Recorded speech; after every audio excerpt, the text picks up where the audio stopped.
আচ্ছা, heart disease সারা পৃথিবীতে মৃত্যুর ১ নম্বর কারণ। কিন্তু একবার ভাবুন তো, যদি বলি যে কোনো ওষুধ বা সার্জারি ছাড়াই এই রোগটাকে একেবারে পাল্টে ফেলা সম্ভব। হ্যাঁ, চলুন আজ এই অবিশ্বাস্য সম্ভাবনার গভীরে ঢোকা যাক আর এর পেছনের বিজ্ঞানটা একটু বোঝার চেষ্টা করা যাক। তো প্রশ্নটা খুবই সোজা। এই ১ নম্বর ঘাতক রোগটা কি আসলেই সারানো সম্ভব? এতদিন তো আমরা এটাই জেনে এসেছি, তাই না, যে একবার হার্টের সমস্যা হলে ব্যাস আর রক্ষে নেই। কিন্তু আধুনিক গবেষণা কি সত্যিই সে কথাই বলছে, নাকি এর মধ্যে অন্য কোনো গল্প আছে? চলুন উত্তরটা একসঙ্গেই খুঁজে বের করা যাক। তো প্রথমেই আমাদের বুঝতে হবে সমস্যাটা ঠিক কতটা বড়।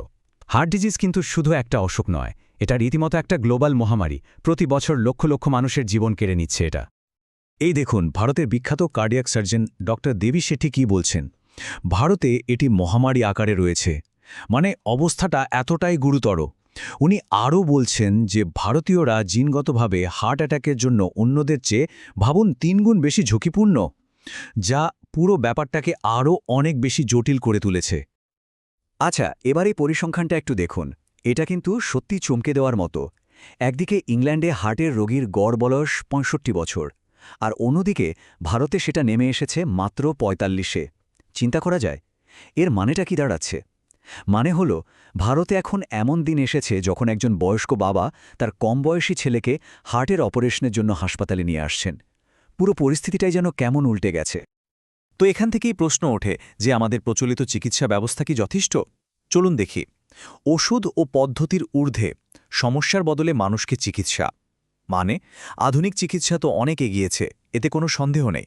কিন্তু প্রায় একটা জিনিস দেখা যায়, চিকিৎসার ফোকাসটা রোগের মূল কারণের চেয়ে তার লক্ষণের ওপরেই যেন বেশি থাকে। এই কথাটা একবার দেখুন। এটা কিন্তু একটা গভীর সত্যি তুলে ধরে, তাই না? অনেক সময় দেখা যায় রোগীর মানসিক অবস্থা, তার লাইফস্টাইল, এই জরুরি বিষয়গুলো কেমন যেন আড়ালে থেকে যায়। সব মনোযোগ থাকে শুধু ফিজিক্যাল প্রবলেমটার ওপর। কিন্তু এটা তো চিকিৎসার একটা অসম্পূর্ণ ছবি। ওকে, তো ক্রনিক স্টেবল অ্যাঞ্জাইনা এটা কি? এটা আসলে এক ধরনের বুকের ব্যথা। যখন হার্ট তার প্রয়োজন মতো রক্ত পায় না, বিশেষ করে কোনো শারীরিক পরিশ্রমের সময়, তখনই এই ব্যথাটা হয়। সোজা কথায়, হার্টের ধমনীতে ব্লকেজ তৈরি হলে একটু হাঁটাচলা বা কাজ করলেই বুকে একটা চাপ বা ব্যথা হতে পারে। আর এই অবস্থার চিকিৎসার জন্য সাধারণত একটা খুব কমন পদ্ধতি ব্যবহার করা হয়। আর এখানেই আসছে আসল চমকটা। দেখা যাচ্ছে ক্রনিক স্টেবল অ্যাঞ্জাইনা রোগীদের জন্য পিসিআই বা স্ট্যান্টিংয়ের মতো পদ্ধতিগুলো তাদের বেঁচে থাকার হার উন্নত করে না। মানেটা কি? মানে স্ট্যান্টিং করালে হয়তো বুকের ব্যথাটা কমে যায়, কিন্তু গবেষণায় দেখা গেছে এটা রোগীর আয়ু ১ চুলও বাড়াতে সাহায্য করে না। ভাবুন একবার, এটা কিন্তু আমাদের প্রচলিত চিকিৎসার কার্যকারিতা নিয়ে একটা বিরাট প্রশ্ন তুলে দিচ্ছে। তাহলে উপায়টা কি? বিকল্প কিছু আছে? চলুন আমাদের পরের সেকশনে যাই। নিরাময়ের বিপ্লব, একটি প্রমাণিত বিকল্প। এমন কি কোনো রাস্তা আছে যা শুধু লক্ষণ কমাবে না, বরং রোগটাকে একেবারে গোড়া থেকে নির্মূল করবে? হ্যাঁ, উত্তরটা হলো আছে। আর সেই পথটা হলো লাইফস্টাইল বা জীবনযাত্রার পরিবর্তন। এই দেখুন আমেরিকার বিখ্যাত চিকিৎসক ডক্টর ডিন অর্নিশ কি বলছেন। তার মতে এটা ঔষধ বা সার্জারি ছাড়াই হৃদরোগ নিরাময়ের জন্য বৈজ্ঞানিকভাবে প্রমাণিত একমাত্র পদ্ধতি। ভাবুন, একমাত্র পদ্ধতি। তার গবেষণা এতটাই বৈপ্লবিক যে এটা আধুনিক চিকিৎসা বিজ্ঞানের ধারণাই পাল্টে দিয়েছে। উনি প্রথম প্রমাণ করে দেখিয়েছেন যে সঠিক জীবনযাত্রার মাধ্যমে হার্টের ব্লকেজ পর্যন্ত সারিয়ে তোলা সম্ভব। তাহলে এই পদ্ধতির মূল ভিত্তিটা কি? কি সেই ম্যাজিক? আসলে কোনো ম্যাজিক নয়, মাত্র ৩টি সহজ স্তম্ভ। প্রথমটা হলো প্ল্যান্ট বেসড ডায়েট, মানে পুরোপুরি নিরামিষ খাবার। ডায়েট থেকে মাংস, মাছ, ডিম, এমনকি দুধ বা দুধের তৈরি খাবারও বাদ। দ্বিতীয়টা হলো রেগুলার এক্সারসাইজ বা শরীরচর্চা। আর ৩ নম্বর স্ট্রেস ম্যানেজমেন্ট, মানে মেডিটেশন বা যোগাসনের মাধ্যমে মানসিক চাপকে একদম নিয়ন্ত্রণে রাখা।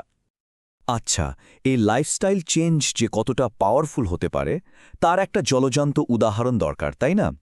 তো তার জন্য সবচেয়ে বড় উদাহরণ হলেন আমেরিকার প্রাক্তন প্রেসিডেন্ট বিল ক্লিন্টন। চলুন ওনার অবিশ্বাস্য জার্নিটা একবার দেখে নেওয়া যাক। বিল ক্লিন্টনের হেলথ জার্নিটা একবার দেখুন। একসময় উনি জাঙ্ক ফুড খাওয়ার জন্য বিখ্যাত ছিলেন। তারপর ২০০৪ সালে ওনার ট্রিপল বাইপাস সার্জারি হয়। এরপর ২০১০ সাল থেকে উনি পুরোপুরি প্ল্যান্ট বেসড, মানে ভিগান ডায়েট শুরু করেন। আর আজ উনি নিজেই বলেন যে আগের থেকে অনেক বেশি স্লিম, ফিট আর এনার্জেটিক ফিল করেন। ভাবা যায় যে মানুষটা ফাস্ট ফুডের রাজা ছিলেন তিনিই নিজের লাইফস্টাইলকে 180 ডিগ্রি ঘুরিয়ে ফেললেন। এই দেখুন বিল ক্লিন্টন নিজে কি বলছেন তার এই ডায়েট নিয়ে। এটা করে আমি শুধু ভালো বোধ করি। কত সিম্পল কিন্তু পাওয়ারফুল একটা কথা, তাই না? উনি শুধু যে ওজন কমিয়েছেন তাই নয়, আগের চেয়ে অনেক বেশি এনার্জেটিক আর ফিট ফিল করেন। এটাই তো সবচেয়ে বড় প্রমাণ যে সঠিক জীবনযাত্রা আমাদের কতটা বদলে দিতে পারে। তো এই পুরো আলোচনা থেকে আমরা কি শিখলাম? চলুন শেষ সেকশনে যাই। আসল কথাটা হলো হার্ট ডিজিজের ট্রিটমেন্টের চেয়েও অনেক বেশি জরুরি আর কার্যকর হলো একে প্রতিরোধ করা, মানে প্রিভেনশন। আর সবচেয়ে ভালো খবরটা হলো এর নিয়ন্ত্রণটা কিন্তু আমাদের নিজেদের হাতেই আছে। হার্টকে সুস্থ রাখার জন্য এখানে কয়েকটা মূল পদক্ষেপ দেওয়া আছে। দেখুন, এগুলো দেখতে হয়তো খুব সাধারণ মনে হতে পারে, যেমন খাবারের তেলের পরিমাণ কমানো, বেশি করে শাকসবজি আর ফল খাওয়া, রেড মিট এড়িয়ে চলা, স্মোকিং একদম না করা, রোজ অন্তত 30 মিনিট ব্যায়াম আর যোগা বা মেডিটেশনের মাধ্যমে স্ট্রেস কন্ট্রোল করা। কিন্তু এই ছোট ছোট পরিবর্তনগুলো অবিশ্বাস্য রকম কার্যকর। রোজগার জীবনে এই স্টেপগুলো ফলো করলে কিন্তু আমাদের হার্টকে সুস্থ রাখা সম্ভব। আর শেষে ডক্টর দেবী শেঠির এই কথাটা দিয়ে আজকের আলোচনা শেষ করা যাক। সবসময় চিকিৎসার চেয়ে প্রতিরোধ ভালো। তো হার্ট ডিজিজ একটা কঠিন বাস্তবতা, এটা ঠিক, কিন্তু এর নিরাময় এবং প্রতিরোধ দুটোই কিন্তু আমাদের হাতের মুঠোয়। মানে সঠিক জ্ঞান আর জীবনযাত্রার সামান্য কিছু পরিবর্তন, ব্যাস তাতেই লুকিয়ে আছে একটা সুস্থ প্রাণবন্ত জীবনের আসল চাবিকাঠি।